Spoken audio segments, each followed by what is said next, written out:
Hey traders, it's Jeffrey back with you. Another nice week. We banked 546 pips, I believe, this week. I'll review some of these trades and show you the signals again. But before we get started, let's go ahead and do our disclaimer. All the information provided here is for educational purposes only and is not an offer or a recommendation to trade futures, stocks, options, or Forex. So as a reminder for anyone that is new here, this is the strategy chart that I typically use. This is what my Telegram trading signals look like. I will typically release these on the Telegram private channel, 6 to 8 p.m. On Eastern time, so that we can catch the Asian and London sessions and even sometimes a New York move. So for example, a few weeks ago, we released my trade entry suggestions for the Euro New Zealand and the Euro Aussie, suggesting a potential pullback entry for these shorts. So ideally, if we are at price right around here when the trade idea comes out, we either enter right at market, or if we wait for a pullback to get maximum profit taking, that's my suggested entry for the pullback. Obviously, monitor these candles and make adjustments to the entries, or if you see a potential momentum series of candles moving in your direction, you can go ahead and enter at market. These are ideas for you to trade with a suggested parabolic price action move that works very well for me, okay? I am monitoring overbought and oversold conditions, as well as the position on the Williams percent R channels. Here is what the indicators look like for those members that are in my private group. You even have access to my Google Drive, so you can download the indicators directly, and it's set up for free on all of the major platforms, MetaTrader, NinjaTrader, and TradingView. I like to use Heikin-Ashi candles so I can follow the trend. I use the Nadaraya Watson envelope to predict extremes of price, and that's where I look to get my pullback entries before taking trades. This works because all of the futures pairs, currency futures, and even gold and oil typically follow a parabolic pattern where they're moving from the outside to the outside, back and forth and back and forth. Here's another view of the chart. And again, my strategy is either to enter at market when the signal comes out, which is right around the opening of the Asian session, or to wait for a pullback during the first hour or two of that session for an even better profit potential. I'm going to monitor overbought and oversold. So if just before the signal comes out, we already saw an overbought or oversold condition, it may be in favor of getting in at market at that point. If it's really not going, hasn't gone anywhere during the Sydney session, then we might stick it out and wait, okay? I've even had members that enter both the market condition as well as have limit orders for the entry positions at pullback to kind of maximize their profits, and that works too. Here is what the signals look like again. So this is just a screenshot directly from Telegram. That's what one of my signals looks like coming out. And then the following day, I'll post my entries and exits. And at the end of the week, even calculate some potential target profits. Here is what this week looked like as we went into it. We did know that we had the potential for Japan to release some potential highly impactful news. Either Sunday evening, it was still tentative when we put this out last week on Saturday, or potentially as we came later in the week to, let's see, it was JPY tentative on Wednesday as well. We did have the news come out on Sunday as expected, and that showed caused a big move in the market in the opposite direction of the potential bias prediction, but our trading style kept us out of any losing trades, so that worked out nicely. It was a relatively quiet week coming into the rest of the week. We had some Canadian news that we actually followed through afterwards and had some successful trades. and kept an eye on the U.S. moves on Thursday as well, but the markets kind of slowed down.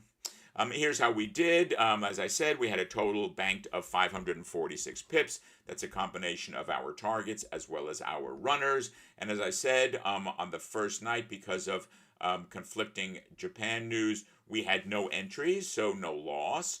And then through the rest of the week, we only had one big reversal. So we stayed in this trade for the pullback entry, got in, it went against us, and unfortunately, that was a loss on the main target. But when we factored it into the rest of the wins during the week, it turned out just fine in the long run. Here is a sample. Let's see, this is from the last day. We're looking at the Euro CAD just to show you how these play out. So when this signal came out at about 8 p.m. Eastern Time, I usually always mark that with a vertical. This is exactly where price was, okay?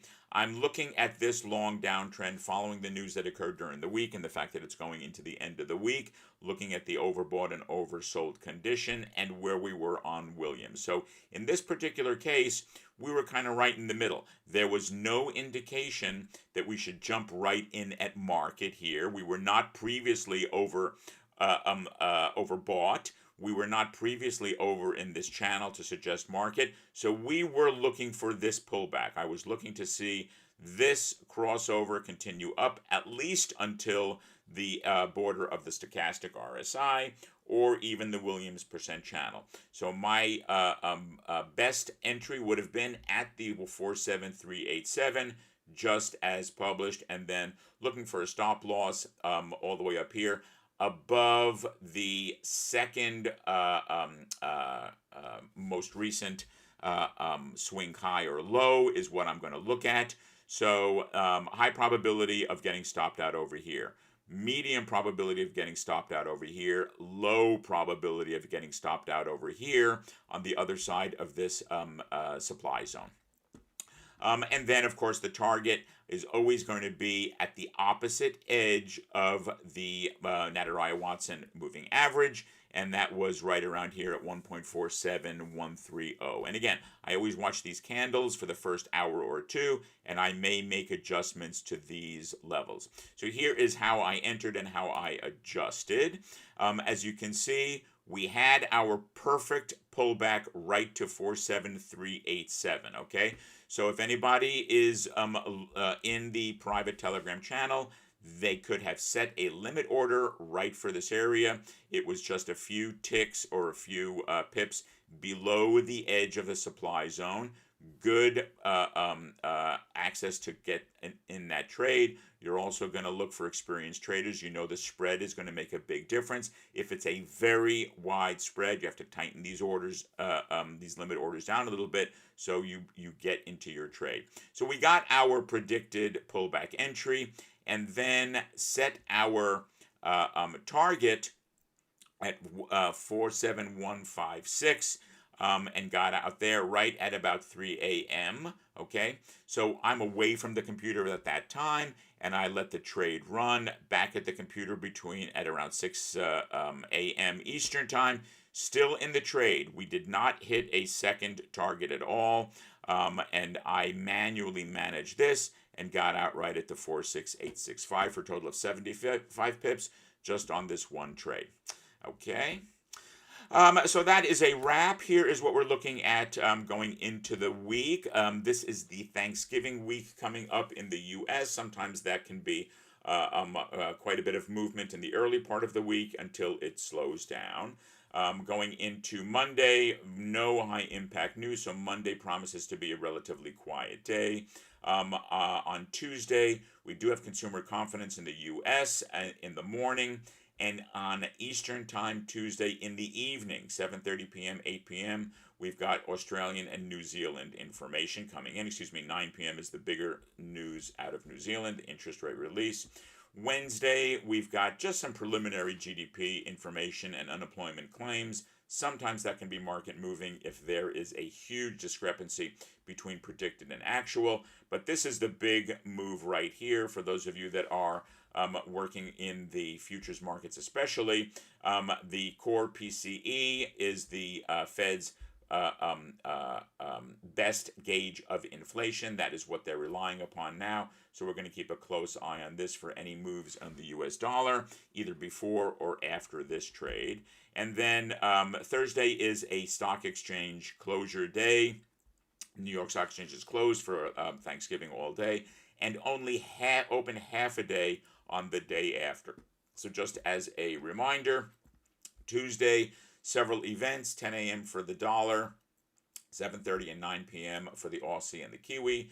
And on Wednesday, we've got some mild to high impact news in the 8 a.m., 8:30 a.m. and 10 a.m. period. Thursday, bank holiday on all day, so look for slower markets. The currency markets may be sometimes jump around a little bit because there's very little US dollar trading on those days, but it's always good not to try to push your trades on those kind of days.